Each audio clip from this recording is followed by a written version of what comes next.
ફોટોથી ખબર પડી કે ઘણા લોકો હમણાં જામનગર આવે છે, તો ધ્યાન રાખજો, એકલા ના આવજો, હગાવાલાને લેતા આવજો, એકલાથી પૂગ નહીં થાય. દેખાય પાછળ હું 11 કેન ટ્રાન્સફર કોઈ કે સ્ટોરી રાખી હતી કે જામનગર આવો ને તો એકલા ના આવજો અને હગાવાલાને લઈને આવજો અને થોડુંક ધ્યાન રાખજો. આવું છું આગળ કલાકમાં જાઉં છું અને તું કે ને ત્યાં આવું અને એકલો જ આવું, બરાબર? એટલે બીજા કોઈ બાપથી નથી, બી થાય કરી લેવાનું. હોય ને જામનગરમાં આપણે સહી જ એમ કઈ લફડા થવા દે શું છે ભાઈ તમારે? લફડો કરવાનો છે ક્યાં? લફડો આ જ્યાં સુધી રાણો જામનગરમાં આવે ત્યાં સુધી એમ કે મજા આવે એમ સ્ટોરી મેલે ને ભાઈ, એમ કે હાલે પણ એવું કઈ હોય નહીં. દૂધ પી હજી.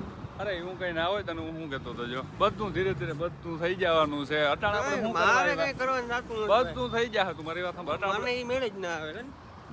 આવી ગયો હે. જો કે આવી રીતના જ બધા બકબક કરતા જ હોય. આપણે એની પાસે ખોટો ટાઈમ ના આવ્યા હતા. કમેન્ટ બહુ જાજી આવતી હતી. મેં કીધું હાલો કઈ વાંધો નહીં, રિપ્લાય વિડીયો આપણે જરીક બનાવી નાખી. જો પેલા એક મિનિટ તમે અમુક લોકોને વ્યૂ ના આવતા એટલે વ્યૂ પાછળ આવું કરે. કઈ વાંધો નહીં, નો ડાઉટ ભાઈ. આપણે નામ રાખીને કે આપણે ફોટા રાખીને તમે વ્યૂ ખેંચતા મને જરાય એટલે જરાય વાંધો નથી. પણ અમુક લોકો પછી વડી વાતો કરે છે ને, ખાલી ઇન્ટરનેટ ઉપર અમુક લોકોનું કામ કેવું ખબર, ખાલી બકબક જ કરવાનું હોય.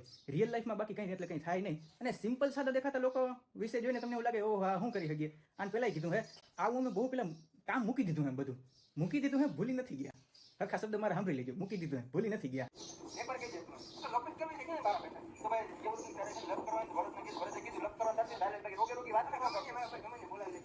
ગમે ત્યાં બોલાવી લે, લપીને કરવી. તમે જરી સાંભળજો, એ બધું વિડીયો પાછળ કરીને જોજો. એ કે તમારે લપ કરવી ત્યાં ગમે ત્યાં બોલાવી લેજો.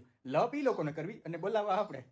થોડુંક સેન્સ વાપરો મારો ભાઈ. નકર યુઝ્યુઅલી કેવું હોય, આજ મારે લપ કરવું હોય તો એને ફોન કરીને બોલાવે, હાલે ભાઈ તારે લપ કરવી તું આવતો રહે, મારે બોલાવવાનું હોય. કંઈક ઈ લોકો આપણે સામે ના બોલાવે, કંઈક થોડુંક બુદ્ધિ વાપરો. તો હા બધા કામ કરી લીધા, આમ બધું મૂકી દીધું છે. કારણ કે બાંધવું ઝઘડો કરવો એમાં કોઈનો એટલે કોઈનો ફાયદો નથી. પહેલાના જમાનામાં બધું બાંધવાનો ઝઘડો થતો હતો, મને ખબર છે. કારણ કે આ બાંધવાનો ઝઘડો કરીએ ને, પૈસા અને ટાઈમ બધું વેસ્ટ જ થઈ જવાનું છે.